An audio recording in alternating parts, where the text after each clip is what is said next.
तो हम last topic continue करते हैं। ड्यू टू सम रीज़न हमें बीच में छोड़ना पड़ा था। हम पढ़ रहे थे एक्सट्रैक्शन ऑफ कॉपर। ठीक है, तो एक्सट्रैक्शन ऑफ कॉपर, हमारा कॉपर का जो ओर होता है उसका नाम होता है कॉपर पायराइट या फिर कॉपर मेट है। इसका फॉर्मूला होता है CuFeS2। ठीक है, ये फॉर्मूला हमें याद है, CuFeS2।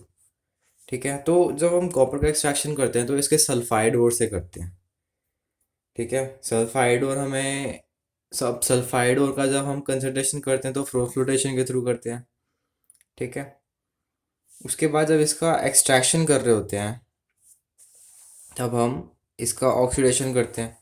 तो अभी जो कॉपर के साथ सल्फर अटैच था और जो आयरन के साथ सल्फर अटैच था, सल्फर की जगह ऑक्सीजन आ जाता है, क्योंकि जो En है वो ऑक्सीजन का ज़्यादा है एज़ कम्पेयर टू सल्फर। ठीक है, तो कॉपर ऑक्साइड बन जाएगा और आयरन का भी ऑक्साइड बन जाएगा, तो हमें कॉपर का ऑक्साइड मिल जाता है, आयरन का ऑक्साइड मिल जाता है और SO2 गैस रिलीज हो जाती है। इन शॉर्ट, ये तीनों ब्रेक हो जाते हैं और तीनों के तीनों ब्रेक होकर ऑक्सीजन के साथ बाइंड कर जाते हैं और हमें कॉरस्पॉन्डिंग प्रोडक्ट देते हैं। ठीक है, हमें Cu2O मिलता है, FeO मिलता है। हमें प्रोडक्ट्स भी याद रखने हैं, जैसे हमने लीचिंग के प्रोसेस में जो हमारे पास सिल्वर और गोल्ड के लिए जब हम एक्सट्रैक्शन कंसंट्रेशन का प्रोसेस पढ़ रहे थे, तब हमें प्रोसेस पर जो कॉम्प्लेक्स बन रहा था उसका नाम याद रखना था कि मेटल, फिर NaCN होल्ड ट्वाइस और बाहर चार्ज -1। फिर उसके बाद जिंक हट जाएगा, जिंक अंदर आ जाएगा मेटल हट के, तो बाहर चार्ज -2 आ जाएगा। वैसे ही हमें इसके प्रोडक्ट्स भी याद रखने हैं कि FeO है हमारे पास, आयरन का ऑक्साइड, Cu2O बन रहा है, ये बड़ा इंपॉर्टेंट है याद रखना, और SO2 बन रहा है। ठीक है, अब Cu2O तो हमारे काम आ गया, SO2 गैस का एमिशन हो जाएगा, ये इवॉल्व कर जाएगी, तो इसे सेपरेट करने की ज़रूरत नहीं है। अब हमें इसको सेपरेट करना है। So in process of extraction of copper, to remove FeO, SiO2 is added to form slag। ठीक है, why? Because it is easier to remove slag as compare to impurity। अब जो हमारे पास कॉपर का ऑक्साइड था, ठीक है, ये वो वाला प्रोसेस है, अगर देखें ना कंसंट्रेशन के बाद वाला, उसमें हम क्या करते हैं, concentration conversion of ore into its oxide. ठीक है, तो अब हमें जो इम्प्यूरिटीज हैं उनको रिमूव करना है। ठीक है, इसीलिए हम फ्लक्स डालते हैं, तो इस प्रोसेस में SiO2 acts as a flux. ठीक है, अब यहाँ पर देखो, ये जो ऑक्साइड है ये मेटल का है और मेटल की टेंडेंसी होती है इलेक्ट्रॉन रिमूव करना। तो ये जो इम्प्यूरिटी है, it acts as a basic impurity. ठीक है, ये बेसिक ऑक्साइड है। ठीक है, तो ये बेसिक इन नेचर होगा, तो जो हमें फ्लक्स ऐड करना होगा वो एसिडिक इन नेचर होना चाहिए। और जो सिलिकन है, सिलिकन हमारे पास वैसे तो सेमीकंडक्टर है, बट अगर पीरियोडिक टेबल के अकॉर्डिंग देखें तो नॉन मेटल जो है उनके ग्रुप में आता है। तो ये acts as a non metal, और नॉन मेटल के ऑक्साइड होते हैं इलेक्ट्रोनेगेटिव, तो ये एसिडिक ऑक्साइड है जिसकी वजह से ये एसिडिक फ्लक्स की तरह एक्ट करेगा। तो अगर पूछ ले कि SiO2 कैसे टाइप का फ्लक्स है, एसिडिक या बेसिक, तो आंसर जाएगा एसिडिक। ठीक है, वहाँ पे सेमीकंडक्टर के झमेले में नहीं पड़ना हमें। ठीक है, और वैसे भी इतना याद है ना हमें कि जब हम कॉपर का एक्सट्रैक्शन कर रहे होते हैं तो उसमें हम SiO2 को यूज़ करते हैं to remove iron oxide FeO। तो ऑब्वियस है, एसिड बेस के साथ रिएक्ट करता है, एसिड एसिड के साथ रिएक्ट नहीं करता। तो अगर हमारे पास FeO है, FeO बेसिक इन नेचर होता है, तो SiO2 obviously acidic in nature होना पड़ेगा। तो SiO2 एसिडिक फ्लक्स है। अब हमने इन दोनों को कंबाइन करके बना दिया FeSiO3। ठीक है, और इसको बोलते हैं स्लैग। अब ये क्यों बनाया? Because it is easier to remove slag as compare to impurity, इसीलिए हमने इम्प्यूरिटी को स्लैग में कन्वर्ट कर दिया विद हेल्प ऑफ SiO2। ठीक है, अब नेक्स्ट क्वेश्चन हमारे पास आता है, what is the role of limestone. अब ये जो लाइमस्टोन की बात कर रहे हैं हम आयरन के एक्सट्रैक्शन में जब हम ब्लास्ट फर्नेस पढ़ते हैं तो उस केस के अंदर आता है। ठीक है, ये तो हमने एक्सट्रैक्शन ऑफ कॉपर पढ़ लिया। ये प्रोसेस हमने एक तो जो हमारे पास सल्फाइड था ये कंसोलिडेशन के थ्रू आया, फिर हमने उसका conversion of ore into metal oxide कर दिया।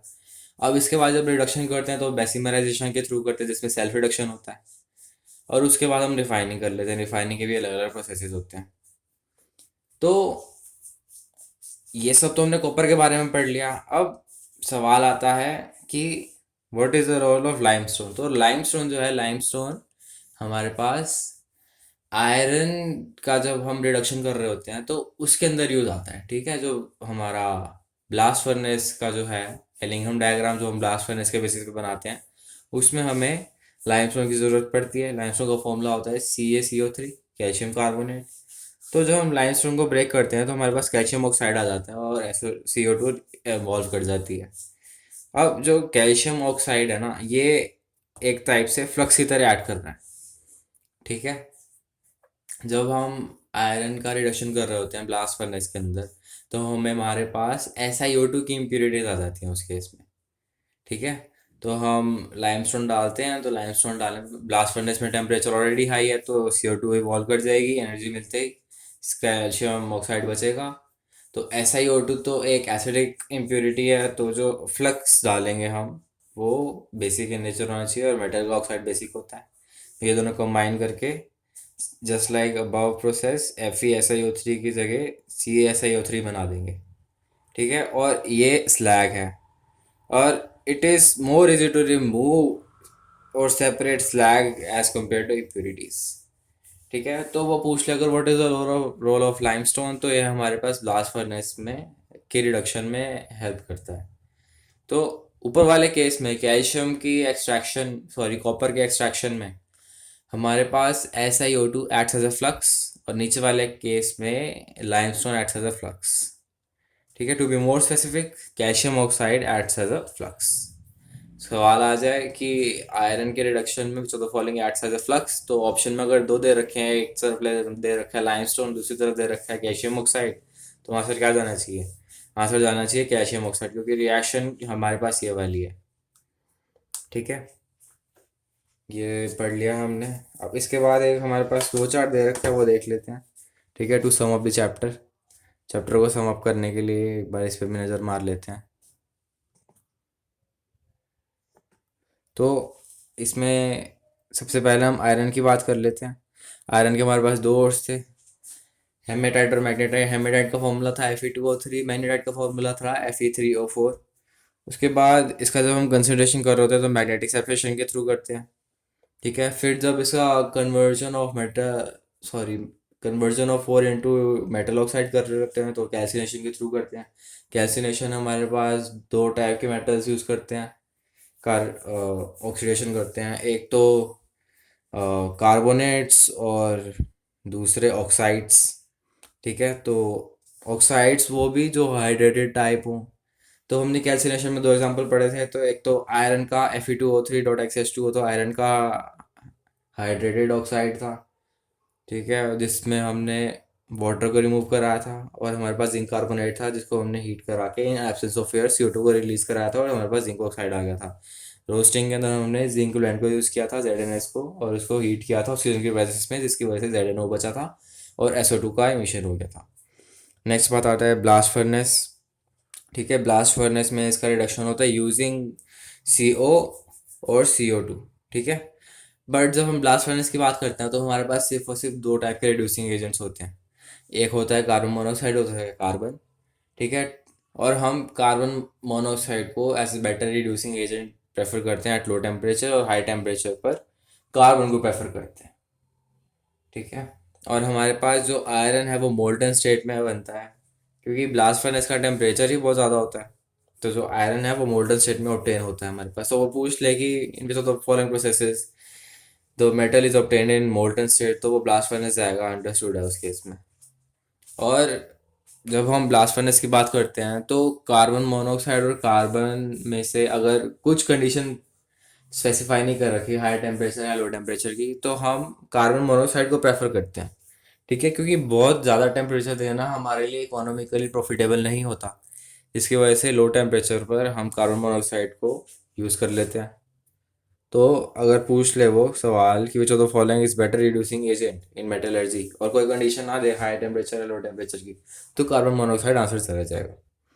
ठीक है, फिर हम आते हैं जिंक पर। जिंक में सबसे पहले जब हम कंसंट्रेशन की बात करते हैं तो फ्लोटेशन के थ्रू जिंक का हम कंसंट्रेशन करते हैं।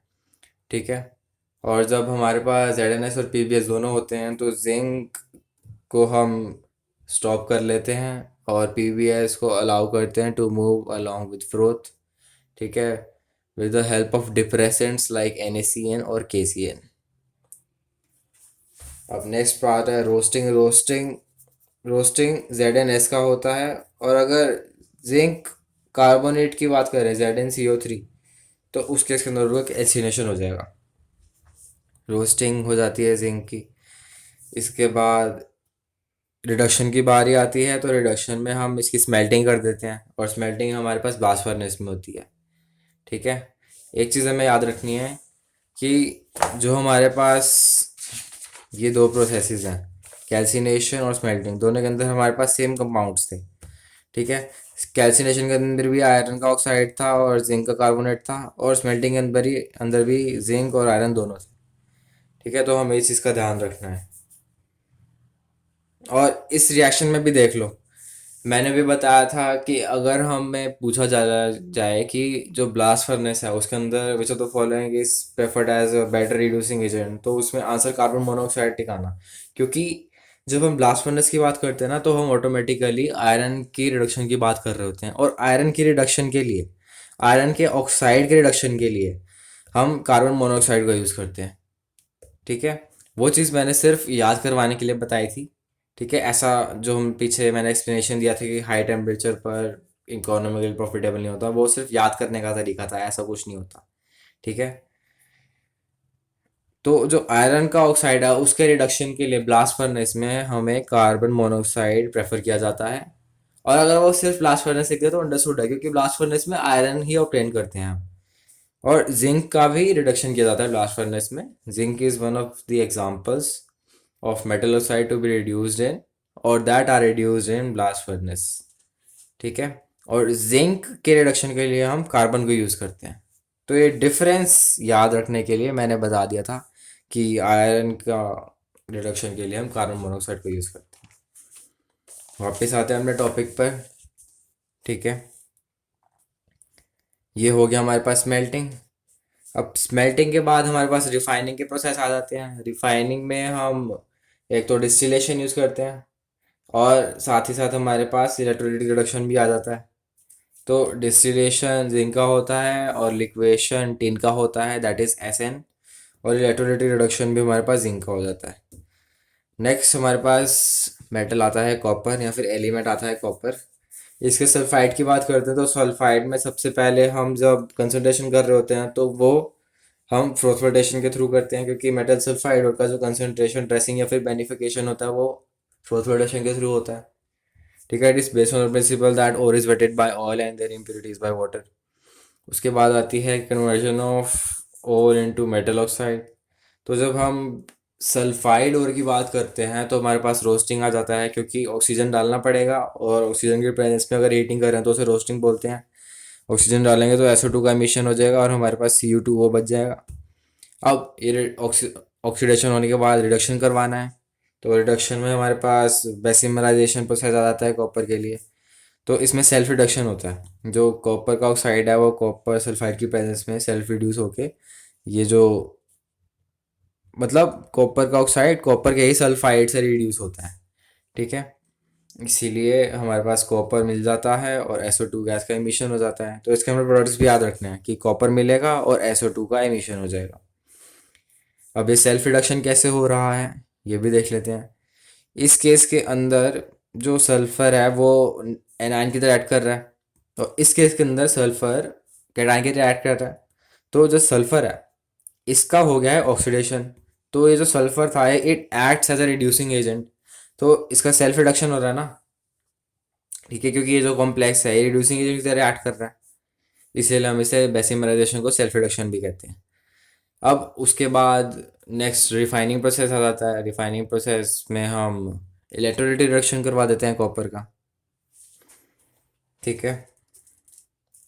वैसे इतना इम्पोर्टेंट नहीं है खैर, पर फिर भी इलेक्ट्रोलाइट रिडक्शन हो जाता है, क्योंकि जो मेटल है आयरन को छोड़कर वो सब के सब मोस्टली इलेक्ट्रोलाइट रिडक्शन कर लेते हैं। और आयरन को छोड़कर हमने जितने भी एग्जांपल्स पढ़े हैं उसमें सब में इलेक्ट्रोलाइट रिडक्शन आ रहा है, इसमें भी है, इसमें भी है और इसमें भी है। ठीक है। नेक्स्ट हमारे पास मेटल आता है या फिर एलिमेंट आता है एल्यूमिनियम। तो एल्यूमिनियम का और जो है Al2O3, इसका नाम होता है बॉक्साइड। और बॉक्साइट और के कंसंट्रेशन के लिए हम लीचिंग प्रोसेस यूज़ करते हैं, जिसके अंदर हम NaOH को यूज़ करते हैं और उसके बाद CO2 से रिएक्ट करवाते हैं। जब NaOH के साथ रिएक्ट करवा रहे होते हैं तो हमारे पास कॉम्प्लेक्स बनता है, उसका फॉर्मूला होता है बाहर Na और अंदर AlOH होल 4। ठीक है।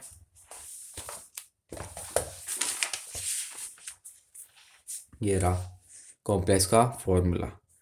इसके बाद CO2 ऐड करवाते हैं तो Na2CO3 रिलीज हो जाता है और हमारे पास Al2O3 हाइड्रेटेड फॉर्म में आ जाता है। फिर इसको हीट करते हैं तो Al2O3 प्योर फॉर्म में आ जाता है। ठीक है।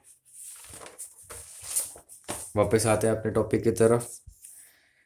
इसके बाद जब हम इसका conversion of ore into its metal oxide कर रहे होते हैं तो कैल्सिनेशन के थ्रू होता है, क्योंकि जो ऑक्साइड और होते हैं या फिर कार्बोनेट्स हैं, इनका जो ऑक्सीडेशन हो रहा होता है वो कैल्सिनेशन के थ्रू होता है। और जो रिडक्शन है वो सिर्फ और सिर्फ मेटल सल्फाइड ओर्स में होता है। तो ऑक्सीडेशन होने के बाद हमारे पास आती है बारी रिडक्शन की। तो रिडक्शन एल्यूमिनियम की इलेक्ट्रोलाइसिस से होती है, इसीलिए हमने इसको इलेक्ट्रोलाइट रिडक्शन दे रखा है। अब ये जो इलेक्ट्रोलाइसिस होता है एल्यूमिनियम का, उस प्रोसेस को यहाँ पर एक्सप्लेन कर रखा है। ठीक है। हम Al2O3 जो है उसका इलेक्ट्रोलाइट लेते हैं, साथ में हम क्रायोलाइट को भी ऐड कर देते हैं। तो जो हमारे पास इलेक्ट्रोलाइट है, it is a combination of bauxite that is Al2O3 and Na3AlF6, जिसको हम बोलते हैं क्रायोलाइट। तो इसका काम क्या होता है? तो इसके दो काम होते हैं, इनको याद रखने का इस सिंपल सा फंडा है। अगर हम क्रायोलाइट को ऐड कर रहे हैं तो कुछ अच्छा काम कर रहा होगा तभी ऐड कर रहे हैं, तो ये कनेक्टिविटी बढ़ा देता है Al2O3 की। ठीक है। Al2O3 की कंडक्टिविटी बढ़ा देता है। अब याद रखने का तरीका, एक तरफ बढ़ा रहा है तो दूसरी तरफ घटा रहा है, और घटा क्या रहा है? Melting point. ठीक है। बस इतना याद रखना है और हमें याद हो चुका है। It increases conductivity and reduces melting point of Al2O3। और जब हम एल्यूमिनियम के रिडक्शन की बात कर रहे होते हैं थ्रू इलेक्ट्रोलाइसिस, तो उसमें जो हमारे पास सॉल्वेंट होता है वो aluminium oxide that is bauxite, और एंड उसके साथ Al2O3, sorry Na3AlF6 that is cryolite. अब ये जो रिएक्शंस है ये ऑब्वियस है। जब हम Al2O3 को ब्रेक करेंगे तो एल्यूमिनियम +3 ऑक्सीडेशन स्टेट में आएगा और एल्यूमिनियम +3 ऑक्सीडेशन स्टेट में आए तो इसका हमें रिडक्शन करना होगा। और रिडक्शन हमारे पास कैथोड पर होता है और ऑक्सीडेशन एनोड पे होता है। एल्यूमिनियम नेगेटिव ऑक्सीडेशन स्टेट में है तो इसका ऑक्सीडेशन करना पड़ेगा। तो जब हम इस प्रोसेस को लिखेंगे तो वे पूछ सकता है कि कौन सी इलेक्ट्रोड पे क्या होता है, तो हमें आंसर अंडरस्टूड है, पता रहना चाहिए। ठीक है। इस तरह से हम उसको सॉल्व कर सकते हैं आसानी से। जो एनोड है उसके ऊपर हमारा ऑक्सीडेशन होगा, और ऑक्सीडेशन किसका होगा? जो ऑलरेडी इलेक्ट्रॉन एफिशिएंट है, तो ऑक्सीजन का ऑक्सीडेशन हो जाएगा और एल्यूमिनियम का रिडक्शन हो जाएगा। अब हमारे पास एक दिक्कत ये आती है, जब ये एल्यूमिनियम बनती है तो ये क्या करता है, ये ऑक्सीजन के साथ फिर से कंबाइन करके Al2O3 बना देता है। ठीक है। तो इस दिक्कत को ओवरकम करने के लिए हम क्या करते हैं, जो हमारे पास इलेक्ट्रोड्स होती है ना, एक कार्बन की ले लेते हैं। ठीक है।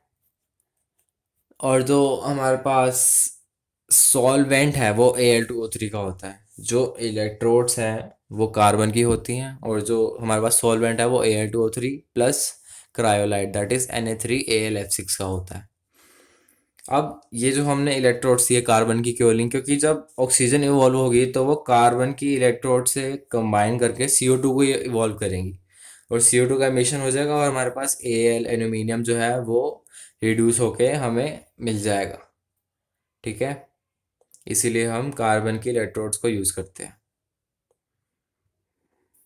Aluminium do not react with oxygen because carbon reacts with evolved oxygen to release carbon dioxide or carbon monoxide. Which one is preferred?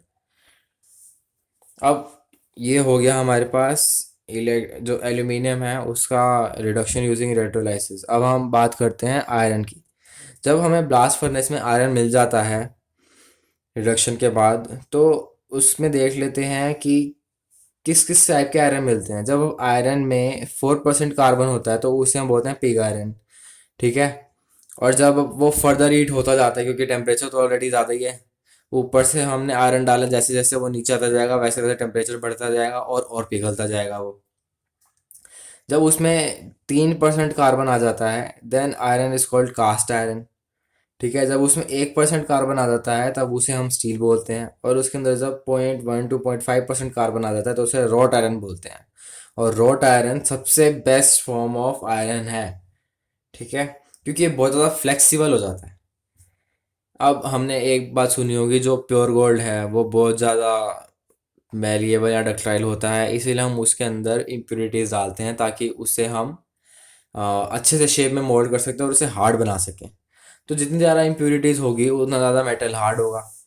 तो जैसे जैसे हम नीचे आते जा रहे हैं वैसे वैसे कार्बन की जो कंसनट्रेशन है वो कम होती जा रही है, जिसकी वजह से जो फ्लेक्सिबिलिटी है हमारे पास स्टील की वो बढ़ती जा रही है। और यह अच्छी बात है, क्योंकि हमें जो आयरन है वो अलग अलग शेप्स में मोल्ड करना होता है, ठीक है। अब जो रॉट आयरन है इट इज़ बेटर बिकॉज इसमें कार्बन कंटेंट जो है वो कम है, जिसकी वजह से फ्लेक्सिबिलिटी बढ़ जा रही है। सो बेटर, इसीलिए बहुत बेहतर है।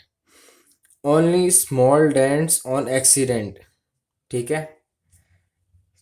तो मतलब ये काफ़ी अच्छा मेटल हमारे पास आ जाता है। अब हमें इन इम्प्योरिटीज़ का जो अमाउंट है वो याद रखना है।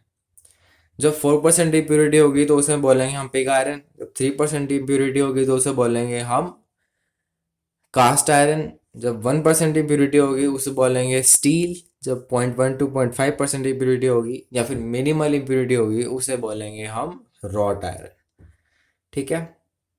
तो इस टाइप से हमारे पास आयरन आ जाते हैं। अब वो ये भी पूछ सकता है कि इस ये जो हमने पढ़ा है इसके बेसिस पर वो एलॉय के क्वेश्चन भी पूछ सकता है। दैट अब वो पूछ सकता है, अभी हम क्वेश्चन पढ़ेंगे जब। अभी मुझे क्वेश्चन फ्रेम करने में थोड़ी दिक्कत हो रही है। वो ऐसे पूछ सकता है कि विच of the following is alloy, ठीक है। तो अगर स्टील दर रखा है आंसर तो वो चला जाएगा, या फिर which of the following contain impurity तो वो तो स्ट्रेट फॉरवर्ड हो जाएगा, which of the following acts as alloy, ठीक है। तो स्टील दर रखा है तो आंसर चला जाएगा, क्योंकि इसके अंदर स्टील को क्या हुआ है, स्टील आयरन तो है ही, साथ में उसमें 1% कार्बन की इम्प्योरिटी है, उसको हम स्टील कह रहे हैं, तो ये एलॉय बन गया, ठीक है। तो जितने भी हमारे पास ये टाइप के आयरन है, पिग आयरन है, कास्ट आयरन है, रॉट है, स्टील है, पिग आयरन है, कास्ट आयरन है, स्टील है, रॉट है, ये सबके सब एलॉयज हैं, ठीक है। और ये पढ़ लिया और इसी के साथ हमारा जो मेटलर्जी है चैप्टर ये ख़त्म होता है।